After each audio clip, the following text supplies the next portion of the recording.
Are you applying for CAT as an EWS candidate? If yes, तो आपका जो certificate है, it should clearly mention your name, the state or union territory of your residence, and that you do not belong to scheduled caste, scheduled tribe or OBC central list.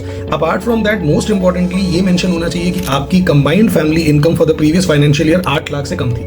Understand कि इसमें family में कौन कौन आता है, आप, आपके parents, आपके 18 साल से कम के सिबलिंग्स, अगर आप मैरिड हैं तो आपके स्पाउस और आपके 18 साल से कम के बच्चे, इन सब की कंबाइंड इनकम 8 लाख से कम होनी चाहिए. ऑल्सो इन सब की जो कंबाइंड प्रॉपर्टी ओनरशिप है in terms of agricultural land, in terms of residential plot, residential flat, वो भी एक सर्टन थ्रेशोल्ड से कम होनी चाहिए. ये सारी डिटेल्स आप स्क्रीन पे देख पा रहे हैं. अगर आप ये इनकम क्राइटेरिया मीट करते हैं और अगर आपका ईडब्ल्यूएस सर्टिफिकेट इस साल के 1 अप्रैल या उसके बाद का है, तभी ये ईडब्ल्यूएस सर्टिफिकेट वैलिड माना जाएगा और इसकी पीडीएफ फाइल आप अपलोड करते हैं इन द अपलोड सेक्शन.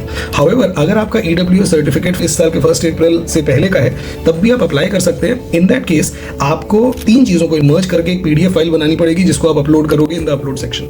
कौन सी 3 चीजें? आपका expired EWS certificate, declaration form जो कि कैट की वेबसाइट पे दिया हुआ है, इसको आप फिल करेंगे और इसकी फोटो लेंगे, और तीसरा आप जो इस साल के ईडब्ल्यूएस सर्टिफिकेट के लिए अप्लाई करेंगे उस एप्लीकेशन की फोटो. इन तीनों चीजों को मर्ज करिए in the form of 1 PDF file और उसको आप अपलोड कर दीजिए.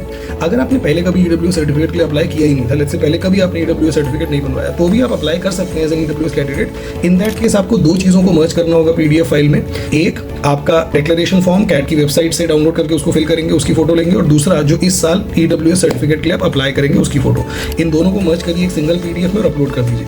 नो दैट कुछ स्टेट्स ऐसी हैं जहां पे ईच स्टेट ईडब्ल्यूएस का क्राइटेरिया सेंटर के ईडब्ल्यूएस क्राइटेरिया से अलग होता है. फॉर एग्जांपल राजस्थान गवर्नमेंट में, in order to qualify as a state EWS candidate, आपकी जो रिक्वायरमेंट्स होती हैं अर्निंग्स की और लैंड की, वो थोड़ी और ज्यादा रिलैक्स्ड होती हैं. तो अगर आपकी स्टेट में भी ऐसा है कि स्टेट ईडब्ल्यूएस के क्राइटेरिया सेंटर के ईडब्ल्यूएस क्राइटेरिया से अलग है, तो आपको सेंटर वाला ईडब्ल्यूएस सर्टिफिकेट चाहिए.